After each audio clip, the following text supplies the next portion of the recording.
ధన్యవాదాలు అధ్యక్ష.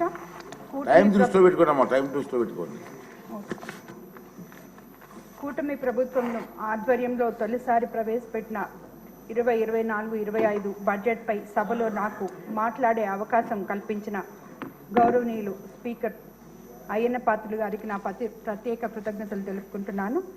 నా మీద నమ్మకంతో నన్ను టీటీడీ బోర్డు మెంబర్గా చేసి తద్వారా స్వామివారి సేవకు పంపిన సీఎం చంద్రబాబు నాయుడు గారికి, లోకేష్ బాబు గారికి ప్రత్యేక కృతజ్ఞతలు తెలియజేస్తున్నాను. మన ఆంధ్రప్రదేశ్ రాష్ట్రం ఆర్థికంగా ఇబ్బందుల్లో ఉన్న ప్రతిసారి మీరు సీఎంగా వచ్చి రాష్ట్ర ప్రజల భవిష్యత్తు కోసం, రాష్ట్రాన్ని ఆర్థికంగా గాడిలో పెట్టడం కోసం మీరు చూపించే శ్రద్ధ మరువలేనిది. ముఖ్యంగా రాష్ట్రం లోటు బడ్జెట్లో ఉన్నప్పుడు ప్రగతి పథంలో నడపడం కోసం గత తెలుగుదేశం ప్రభుత్వంలో మీరు తీసుకున్న చొరవ, స్ఫూర్తి ఎవరు మరవలేనిది. అమరావతి నిర్మాణం, పారిశ్రామిక అభివృద్ధి కోసం మీరు చేసిన బాటలు దేశంలో మిగిలిన రాష్ట్రాలతో పోటీ పడేలా మన రాష్ట్రంలో వైద్య, విద్యా రంగాలు ఇలా ఎన్నో రాష్ట్రాన్ని అభివృద్ధి చేయడంలో ఉన్న మీ చిత్తశుద్ధిని అద్దం పడుతున్నాయి. ఆర్థిక సంక్షోభంలో ఉన్న ఆంధ్రప్రదేశ్ రాష్ట్రానికి ప్రస్తుత బడ్జెట్ కొత్త ఊపిరి పోసింది అనడంలో ఎటువంటి సందేహము లేదు.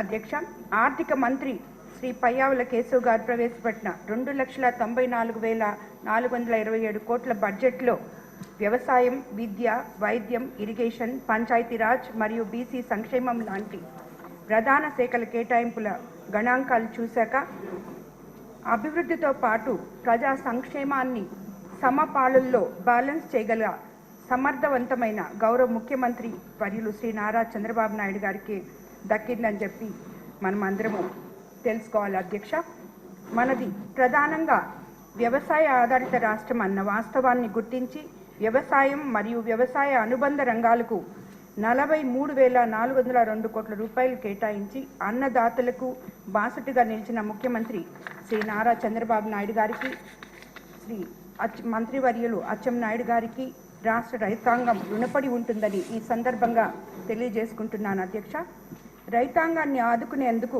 ఉచితంగా భూసార పరీక్షలు, విత్తనాలపై సబ్సిడీపై ఎరువుల సరఫరా లాంటి ప్రోత్సాహకాలు అందిస్తున్న రైతు పక్షపాత విధానాలను స్వాగతిస్తున్నాను. అధ్యక్ష, ఆర్గానిక్ వ్యవసాయ ఉత్పత్తులకు అంతర్జాతీయ స్థాయిలో డిమాండ్ ఉన్న నేపథ్యంలో ప్రకృతి వ్యవసాయానికి కేటాయించిన 422.96 కోట్లను పెంచే దిశగా చర్యలు తీసుకోవాల్సిందిగా మనవి చేస్తున్నాను. అధ్యక్ష, ప్రకృతి వ్యవసాయ విధానాలపై రైతులకు అవగాహన పెంచేందుకై సాగునీటి సదుపాయాలు పుష్కలంగా ఉన్న నా నియోజకవర్గం కోవూరు నియోజకవర్గంలో ఒక గ్రామాన్ని పైలట్ ప్రాజెక్టుగా ఎంపిక చేయవలసిందిగా కోరుతున్నాను. అధ్యక్ష, బడ్జెట్లో సాగునీటి రంగానికి 16,000 కోట్లు కేటాయించారు. అధ్యక్ష, ఈ సందర్భంగా మా కోవూరు నియోజకవర్గం పరిధిలో సుమారు 1,50,000 ఎకరాలకు సాగునీరు అందించే కనిగర్ రిజర్వాయర్ను పటిష్టపరిచేందుకు ప్రభుత్వం చర్యలు తీసుకోవాలని, ఇందుకోసం నిధులు కేటాయించాలని మీ ద్వారా గౌరవ ముఖ్యమంత్రి గారిని అభ్యర్థిస్తున్నాను. అధ్యక్ష, మన ప్రియతమ నాయకులు శ్రీ నారా చంద్రబాబు నాయుడు గారు ముఖ్యమంత్రిగా బాధ్యతలు స్వీకరించాక ఆంధ్రప్రదేశ్కు దారేదంటూ పెట్టుబడులు పెట్టేందుకు పారిశ్రామికవేత్తలు మన రాష్ట్రానికి తరలి వస్తున్న తీరు చూస్తుంటే మన ముఖ్యమంత్రి వర్యులు చంద్రబాబు నాయుడు గారు తరచూ ప్రస్తావించే సంపద సృష్టిస్తా అనే మాటలు అక్షరాల నిజమవుతున్నాయి. అధ్యక్ష, గ్రీన్ ఎనర్జీ, టూరిజం, ఐటీ మరియు డ్రోన్ టెక్నాలజీ రంగాల్లో వేల కోట్ల రూపాయలు పెట్టుబడులు పెట్టేందుకు రిలయన్స్ లాంటి దిగ్గజ కంపెనీలు క్యూ కడుతున్నాయంటే మన ప్రభుత్వం ప్రవేశపెట్టిన న్యూ ఇండస్ట్రియల్ పాలసీ 4.0తో పాటు యువ నాయకులు గౌరవ మానవ వనరుల ఐటీ శాఖ మాత్యులు శ్రీ నారా లోకేష్ బాబు గారు ఇటీవల విదేశీ పారిశ్రామికవేత్తలతో జరిపిన సంప్రదింపులు కూడా ఒక కారణంగా చెప్పుకోవచ్చు. అధ్యక్ష, ఓవైపు నేషనల్ హైవే,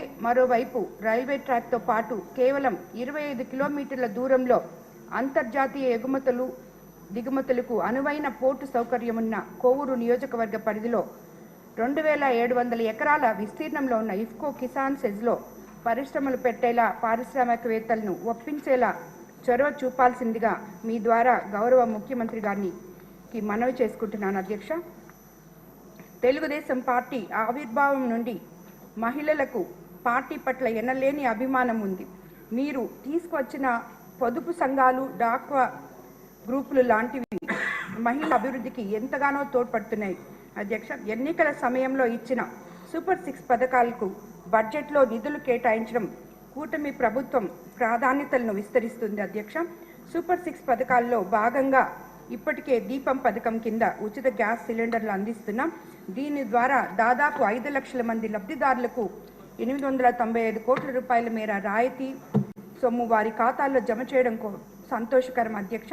త్వరలో మహిళలకు ఉచిత బస్ సౌకర్యాన్ని కూడా కల్పించనున్నారు.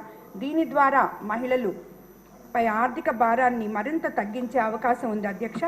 ఈ బడ్జెట్లో వాటికి ప్రత్యేక నిధులను కేటాయించి మహిళలను అభ్యున్నతికి తోడ్పడుతున్నందుకు ఒక మహిళా శాసనసభ్యురాలిగా ఎంతగానో సంతోషిస్తున్నాను అధ్యక్ష. బీసీల అభ్యున్నతి కోసం 39,007 కోట్ల రూపాయలు కేటాయించి తెలుగుదేశం బలహీన వర్గాల పార్టీ అని చాటి చెప్పడంతో పాటు రాష్ట్ర జనాభాలో సగానికి పైగా ఉన్న బీసీల సంక్షేమానికి సముచిత ప్రాధాన్యత ఇచ్చినందుకు అభినందనలు తెలియజేసుకుంటున్నాను అధ్యక్ష. ఉప ముఖ్యమంత్రి శ్రీ పవన్ కళ్యాణ్ గారి నేతృత్వంలో పంచాయతీరాజ్ మరియు గ్రామీణాభివృద్ధి శాఖకు 16,497 కోట్ల రూపాయలు కేటాయింపులు చూశాక ఇన్నాళ్లుగా అభివృద్ధి స్తంభించిపోయి కళ తప్పిన పల్లెలు మంచి రోజులు వచ్చాయి అనడంలో ఎటువంటి సందేహం లేదు అధ్యక్ష. విద్యారంగానికి 29,909 కోట్ల రూపాయలు కేటాయించి చదువుకు పెద్ద పీట వేశారు అధ్యక్ష. అయితే మా కోవూరు నియోజకవర్గంలో పలుచోట్ల అదనపు తరగతి గదులు అసంపూర్తిగా ఉన్నాయి అధ్యక్ష. చాలా స్కూళ్లలో కాంపౌండ్ వాల్స్ లేవు. అదేవిధంగా చాలా పాఠశాలల్లో టాయిలెట్స్ లేక విద్యార్థులు అవస్థపడుతున్నారు. గత ప్రభుత్వంలో నాడు నేడు పేరుతో ఏ ఒక్క స్కూల్ కూడా బాగు చేసిన పాపాను పోలేదు అధ్యక్ష. పై సమస్యలకు శాశ్వత పరిష్కారం చూపగలరని మీ ద్వారా మనవి చేసుకుంటున్నాను అధ్యక్ష. వైద్య రంగానికి దాదాపు 18,421 కోట్ల రూపాయలు కేటాయించడం హర్షించదగ్గ విషయమని, దీని ద్వారా రాష్ట్ర ప్రజలకు సరైన చికిత్స అందించేందుకు ప్రభుత్వ ఆసుపత్రుల్లో వీలవుతుంది అధ్యక్ష. అయితే మా కోవూరు నియోజకవర్గంలోని కోవూరు మండలంలో దాదాపు 80,000 మంది జనాభా ఉన్నవారికి కేవలం ఇనమడుగులో ఒక పిహెచ్సి మాత్రమే ఉంది అధ్యక్ష. కాబట్టి ఈ ప్రాంతంలో మరో పిహెచ్సి ఏర్పాటు చేసేలా సత్వర చర్యలు తీసుకోవాలని అభ్యర్థిస్తున్నాను అధ్యక్ష. గతంలో జీవో నంబర్ 217 వల్ల మత్స్యకారులు జీవనోపాధిని కోల్పోయి పరిస్థితి నెలకొని ఉండేది. అలాంటి జీవోను రద్దు చేసి మత్స్యకారుల అభివృద్ధికి తోడ్పడుతున్నందుకు ప్రత్యేక ధన్యవాదాలు తెలుపుకుంటున్నాను అధ్యక్ష. మా కోవూరు నియోజకవర్గంలో తీర ప్రాంతం అధికంగా ఉంటుంది. తీరం వెంబడి మత్స్యకారులు అధిక సంఖ్యలో ఉంటారు అధ్యక్ష. వారికి ప్రత్యేకంగా వైద్య సదుపాయాలు అందేలా హెల్త్ సెంటర్స్ని ఏర్పాటు చేసేందుకు తగు చర్యలు తీసుకోవాల్సిందిగా మా నియోజకవర్గ మత్స్యకారులు అందరి తరఫున కోరుతున్నాను అధ్యక్ష. భారతదేశంలోనే అత్యధిక విస్తీర్ణంతో ఆక్వా సాగు జరిగేది ఆంధ్రప్రదేశ్లోనే అన్న వాస్తవాన్ని గుర్తించి ఆక్వా రైతాంగ ప్రయోజనాలు కాపాడేందుకై Andhra Pradesh state aquaculture authority ఏర్పాటు చేయడం అభినందనీయం అధ్యక్ష. ఆక్వా రైతులను ఆదుకునేందుకై గతంలో గౌరవ ముఖ్యమంత్రి వర్యులు శ్రీ నారా చంద్రబాబు నాయుడు గారు ఆక్వా రైతులకు విద్యుత్పై సబ్సిడీ ఇవ్వడం జరిగింది అధ్యక్ష.